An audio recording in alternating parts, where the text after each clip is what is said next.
Welcome to Leading with Curiosity. Command and control leadership is dead. We interview leaders, entrepreneurs, and executive coaches challenging old paradigms and fostering cutting-edge leadership. Here's your host, certified executive coach, Nate Leslie. Hey, curious people, what you are about to hear over the next half hour or so, I have a pretty strong sense that it's going to take your ability to level up your ideas and scale them like you hadn't previously imagined. My guest, Traca Savadogo, who I met through episode 18's Todd Cherches in New York City, is a self-proclaimed curious strategist who knows how to get shit done. From figuring out how to get Anthony Bourdain to a dinner party with his film crew, to helping chief marketing officer try to stay in a role to grow a company to $1 billion. From her home in Mexico, we explored some pretty common sense ideas, but we know that common sense is not always common practice. How to network, like, what does that mean? We all know that network is everything, but how do you expand that network, often in non-competing industries, to people that you can add value to, that also can help you scale your ideas and your own network and the opportunities in front of you? She is a connector. She's curious. She's done a million things that really are leaving me inspired as I embark on a new chapter in my own career and pursuits. And I hope that it shines through in this podcast episode, just how to switch from a good idea to a great idea, and what needs to happen to get you from where you are now to where you want to be. I hope you enjoy the interview with Traca Savadogo. Here it goes. Traca, welcome to Leading with Curiosity. Lovely. Thank you. Nice to meet you. I'm so excited. You know, we were just having a pre-interview and we were exploring things that we could talk about. And then it was just like opportunity expanding. And I had to stop us to say, let's hit record right now, because this is where we're needing to go. What I'm hearing from you as a strategic person that can really make shit happen is the ability to see opportunity in a network that has to be made and actually go out and do it. We talk about networking all the time as, it's all about who you know, but you actually make this stuff happen. And I think it's worth starting from there. What do you want to tell us about? Yeah. So when I think about networking, I used to have a client who would say, I bet you wake up every day asking yourself who you're going to meet today. I'm like, you're so right. Oh my God. You nailed it. At the top of my mind, the thing that drives me every day is thinking about, who do I know? And that is deconstructing their sweet spot. So I have to know, I make a point to know, almost like a baseball card, what their strengths are, where their assets lie, where they're really, really strong at. And then also I kind of take notes on who they know. So when I think about networking, it's who do you know, who do you need to know, and who do they know? And then also, what are the strengths that you can leverage off of each one of those layers? But then also when I think about who do I need to know, it's a matter of, okay, well, I don't know this person. What's the next thing that I'm trying to achieve? And who's the very absolute best person who is awesome at that? And how can I strike up a conversation with them? And so I do that a lot. And that could be anything from, so sometimes I have an immediate need, and sometimes I have a wishful need, I'm curious about a particular topic. And so if I'm reading an article or something and they cite a resource, or I read a book and there was something that really triggered me, I'll look in the index and start circling names and go find them. And on that topic, the other thing that I really like to do is there's people who are the central hub of a lot of good things, right? And so I know what the characteristics are of somebody who's a central hub and who's actually really, really generous. So you mentioned that you had Todd Cherches on recently, and he's a mutual friend of mine. And Todd is also, he's read all these books. He teaches at NYU. He's, a leader, and he's also really generous. And so I'll be working through a problem and I'll call Todd and I'm like, and he'll say, oh, you need, either cite a person, a resource for me, or he'll say, you need to talk to this person. So it's just a matter of like also building that cycle of goodwill for each other so you have better access. Thanks for the explanation. And if you could use a practical example, because what really caught my attention was the scale of these ideas. Like, oh, I need to meet someone who knows someone. That's kind of the foundation of it. But when you were describing the scale of some of these projects, I went, holy cow. Like which of those in a generic way could you share as some of that grand vision that you have when you start connecting those dots? Yeah. So, thinking about it from an entrepreneurial standpoint, like who do you need to know? Who's on your A team? So it could be anybody from, are you identifying the next level of your C-suite who's going to take you from 50 million to 100 million? Who are the people who are amazing in your industry that are like that I need to be able to start cultivating those relationships so I have an opportunity to pull them in when I need them. The other thing, it could be, as an entrepreneur, you might need to know government officials. And how do you get them on your side so that when you have an initiative that you're trying to deploy, that, you can actually have a conversation like, hey, listen, I'm working on this thing. How do I get past that?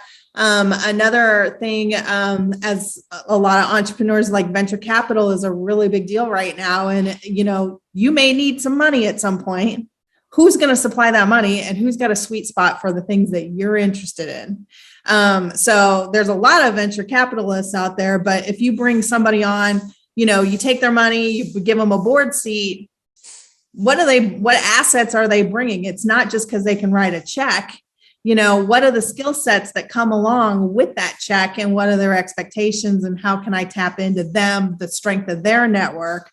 That's kind of the way that I think about it. Yeah.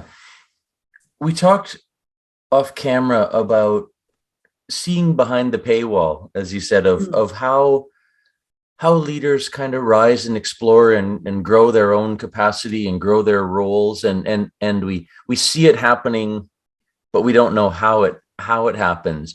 What catches your attention or your curiosity about how professionals over time can grow their network and role and scope? Yeah, lots of things actually. So one of the things that I am always looking at is who's doing something similar to what I'm doing, but in a market that I'm not a threat to. So they're my peer, so I can learn from them, but we're not a threat. We can rise up together. Like, hey, listen, I learned this. Hey, listen, I learned that. But, as an example, like I used to do PR and marketing, and I would tap other people on the East Coast. I'm on the West Coast, and, we're not crossing paths or anything. I'm just, how are you thinking about this problem? And because I'm not going to tread in their market, it doesn't really matter. They're happy to have that conversation. And so, and I always am very much into a give and take. Like I give as much as good love as I get. So, it's a win-win for both of us. But then that also, because I'm looking at those, like who's amazing, who's doing awesome stuff that's outside of my market. I'm also, because I'm looking outside of the market, one of my serious competitive advantages is that a lot of people build a network only in their industry. A lot of people only build a network in their geographical location. So like I spent 20 years in Seattle. I just recently left. And, a lot of the people in Seattle only have a Seattle network. And I was like, why? You've got the entire world available to you. Are they the absolute best that you can learn from? So that's what I'm always thinking about, like who's the best, like absolute world class. And some of those people can be really hard to find because, they're busy doing it, not writing about it, not talking about it, so it's a matter of like being able to get that person as a resource. It's a who do you know kind of a situation, like, hey, I'm looking for this person. And so, I'm basically like broadcasting that out to my network. And I would say that is another thing is creating the culture of your network, is like, I'm asking questions all the time, but I also run like I started on Facebook a bunch of years ago. I run a really robust Facebook feed for my friends that they know that I'm going to do this all the time. So when I start asking questions and stuff like that, it's not a surprise. I do this all the time. Yeah. But then here's the other big thing about that. I bring my knowledge back to the group. And so it's like, hey, here's what I'm learning, or I saw this really great article. It sparked a thought. Here's the thought behind that. Does anybody know anything about this? I'm kind of exploring this pathway now. And so, what's great about it is when I need help, I've been adding so much value to my network all this time that when I need something, sky's the limit. That's inspiring. When we were talking about Todd earlier, so, I'm in Vancouver, he's in New York City. I'm thinking about the dots that have connected through this podcast. It went from Vancouver to a series of guests in Boulder. These are all previous episodes, if listeners want to check them out, to a series of guests in Boulder, Colorado. One of those guys was at MIT in Boston. So over to Boston it goes. And then it went down the coast to New York. And then it went to you. And Todd said, I think she might be in Mexico right now. But anyways, I don't even know where are you? I'm in Northern Baja. Okay. Yeah. So there you go. The reason I highlight it is, you said the people I knew in Seattle had just a Seattle network. Like those days are gone if we want them to be. Yesterday. Yeah, but remember you said you spent a bunch of time circling in Boulder. Yeah. Right? How many people did you talk to in Boulder only because they were referring Boulder people? It was who's the next great guest, right? And yeah. And then suddenly it broke out of there. It's spreading like the coronavirus, right? It's just no, and gosh, you're like, no, apologies to anyone who's been so affected by that. I don't mean to make light of it. But yeah, so that network of believing beyond and thinking big like you do, you told me a story of, hey, we should meet Anthony Bourdain. That's crazy. Tell us the bold move that you made to make that happen. So I make bold moves all the time. I put the offer out there and then let other people decide whether they want to respond or not. And so, a lot of times, and then the other thing that I do when I meet people that are kind of a VIP nature is it's got to be relevant. Like, I'm not here to be a fangirl. I'm here to add fuel to their fire. And that's a really important thing because we all want to be seen. We all want to be heard. And we all want people who are bringing relevance back to us. I don't necessarily need admirers. I need people who can move the needle and help me to move the needle or make me think differently or something like that. So at the time I was working with a guy who had a awesome illegal underground restaurant. Now they call them pop-ups, and Stripe made it a lot easier. But back then it was more of to take credit cards and stuff, right? Back then it was a cash only speakeasy kind of thing. Yeah. And so this guy was running these really great dinners out of his house. And he's like, oh, who would be a really awesome guest would be Anthony Bourdain. And at the time when he mentioned that, I didn't even know who he was. This was maybe season 2 of his show. And at the time, his books were relevant only to the chefs. Right. And because TV has a lot of power to bring new eyeballs to a topic that never, like, it was so niche before. Right.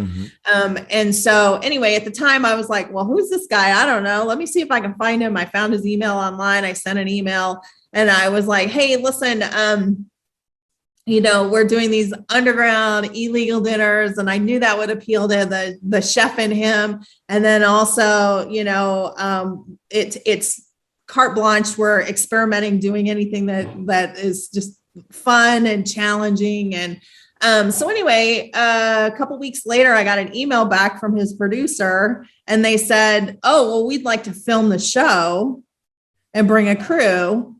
And so it started me inviting Tony, and then it turned into, well, No Reservations is going to come film. And then at the time I was like, oh no, we can't have TV crews in the house that we're in now. That place is a dump. And like low lights, candles, hide a lot. Yeah. And I'm like, so how can we find a better place to host these dinners with him? Right. It's VIP. So I called a friend of mine who's a foodie and an architect. And I said, any chance you have any clients who are also foodies, might know of a place, something like that? He's like, actually, I just got done working on this most amazing house. The couple is great. They have like a wine cellar in their house, and they would love to do this. And so let me introduce you. So I go over to their house. I'm like, yes, this would be an awesome venue. The guy spent a bazillion years at Microsoft, so he's got a really nice house on the water. And that was where we ended up doing the event. And it was really special. And, we also tapped some people who, like years later, now they're award winners, James Beard Award winners who were a part of that. And but the thing is that the undercurrent is the story that I like, the thread that goes back to our previous conversation. I like to know what people's dreams are. What is your dream? What are you trying to get accomplished? And then like, what's the next most logical step? Oh, I'd love to have Anthony Bourdain. And I'm like, I don't know. Let me see if I can actually like reach out and ask him. Like, and what would make that compelling for him to participate in? Okay. So I came up with a compelling email, and then they came, but I was like, okay, now the stakes got higher because they want to bring the film crew. And I'm like, okay, well, who do I know that would know somebody where they would have a beautiful home? Okay, well, an architect. Yeah, of course, an architect. Right. And so it's just like, what's following that line of curiosity. Right. And then also, I think at the end of the day, the important thing is like, what is that next step along the way? Extend the invitation. It's up to them to say yes or no.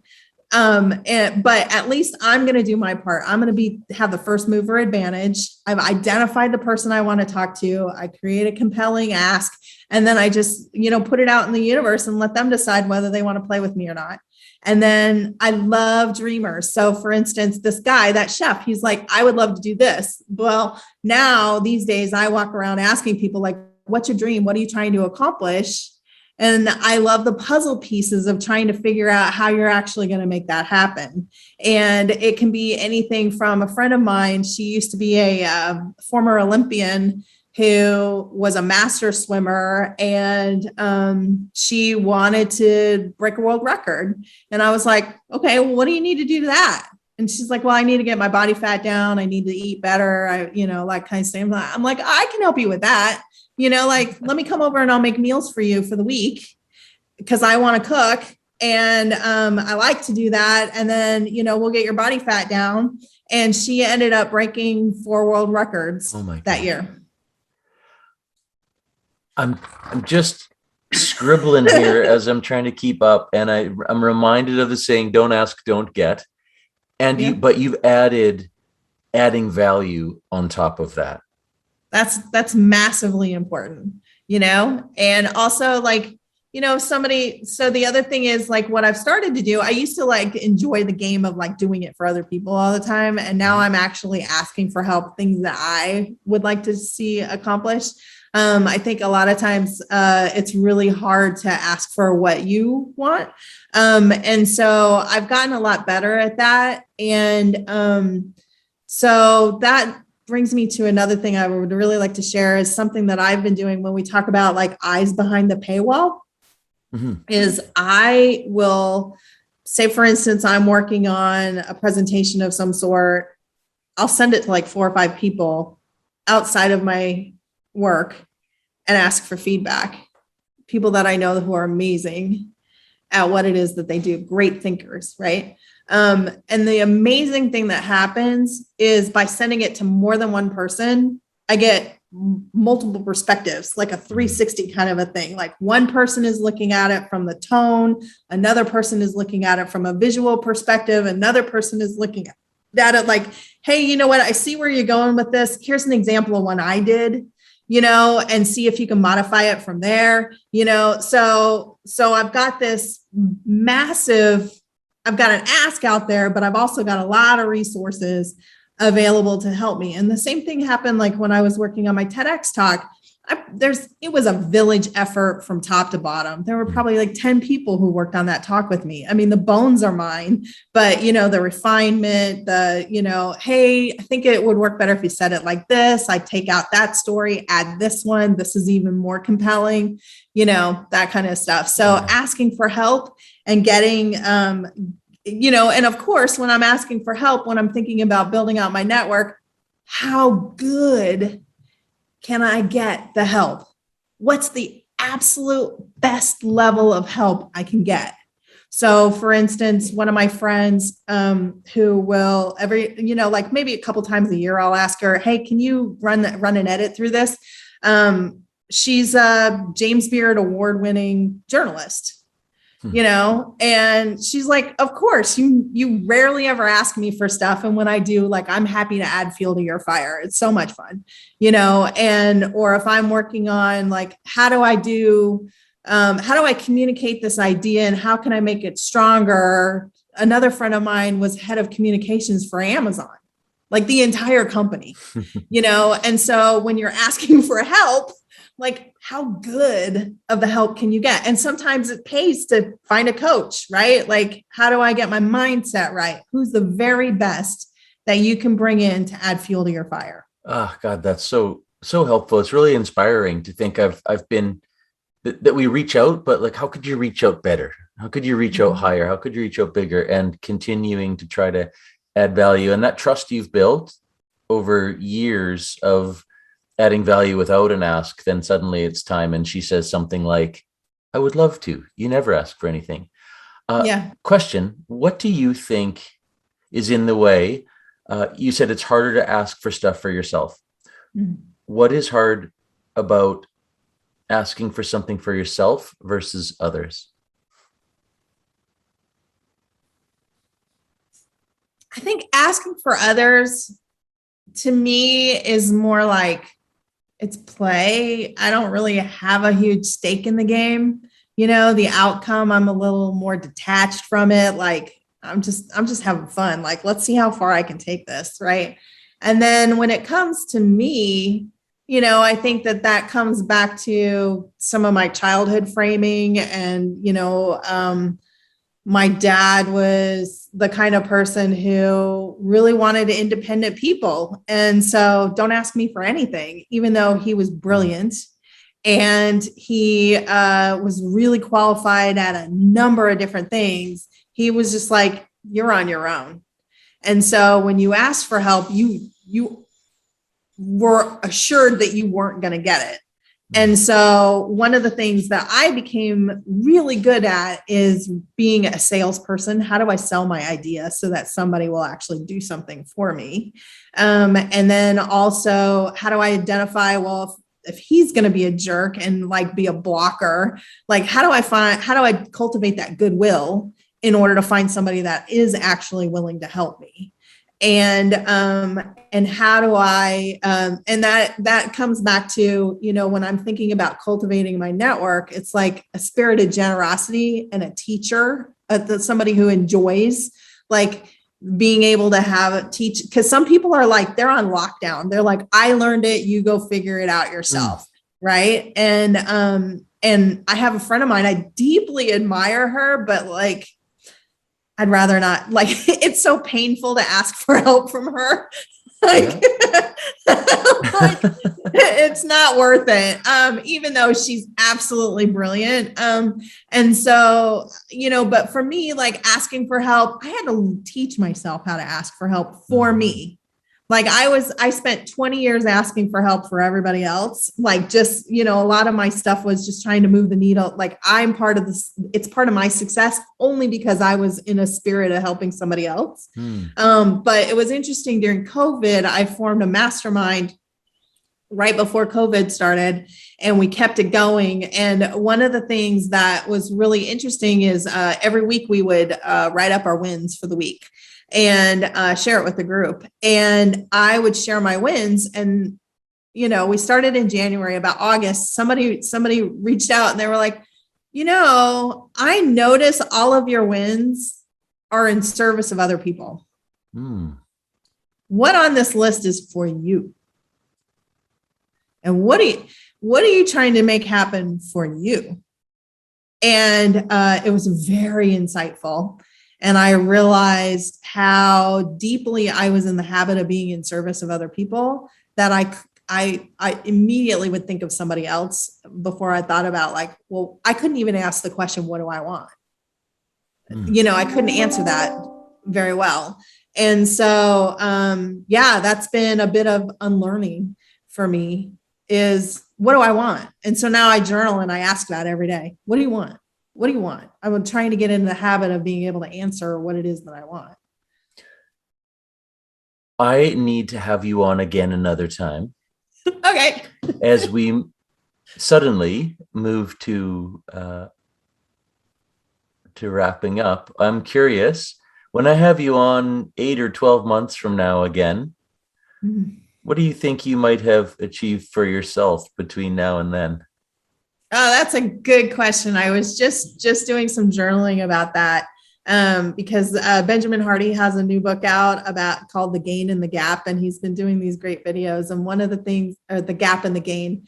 And one of the things that he was talking about is like, who are you going to be in 5 years? And if you keep on the path that you're doing what it is that you're doing now, where are you going to be in 5 years? And so mine, I was a late person I was late to the party of thinking about money and a financial future. So I'm really working on that. My goal is to be a millionaire in the next 5 years, to make my first million in the next 5 years, have it saved and invested. And then also I wrote a book during COVID. I haven't gotten that published yet. My intention is to get that published.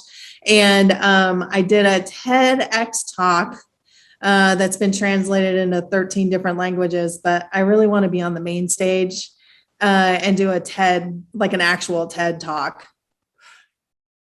This is such a great place to end because you said, I've been trying to find what, is next for me. And I've been journaling about it. So I simply asked you, and you said, make $1 million, publish the book I've written, and make the main stage at a TED Talk. Grand vision, so inspiring. And I have one more. Okay. I have one more. And if anybody in your audience can help me with this, what I want to do is I want to give a commencement speech at a major university. Okay. Commencement. Got it. Noted. So fun. Traca, thank you so much for this inspiring conversation. We didn't know where it was going to head, and it headed right where it needed to. Thank you for your time. You're welcome. Thank you. It was so fun. Thanks for listening to Leading with Curiosity. Please share, follow, and rate the show so that other leaders can make positive change in the world. Connect with Nate at nateleslie.ca. And remember, the brain behaves very differently when encouraged to think rather than told to listen.